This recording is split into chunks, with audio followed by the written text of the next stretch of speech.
In the Victorian era, freak shows were a wildly popular spectacle. They featured people with unusual appearances or rare medical conditions. Crowds paid good money to witness these so-called freaks and were fascinated, sometimes even shocked by their differences. Imagine paying to stare at someone because they looked wrong.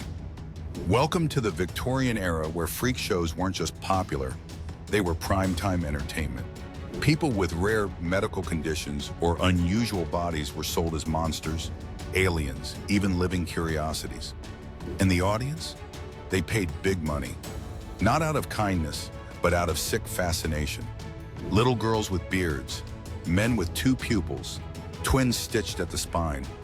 If you were born different, congratulations. You were now a human exhibit, but it gets darker.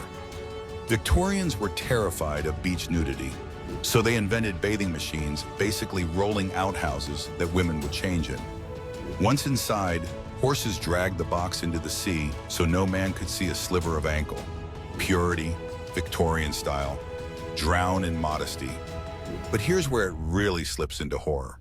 Victorian families took photos with their dead children. No, really, they'd pose their lifeless babies upright, paint open eyes on their eyelids, and snap one last family portrait. Smile for the camera, even if you're not breathing.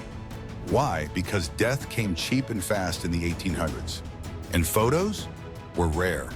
So your first photo might also be your last.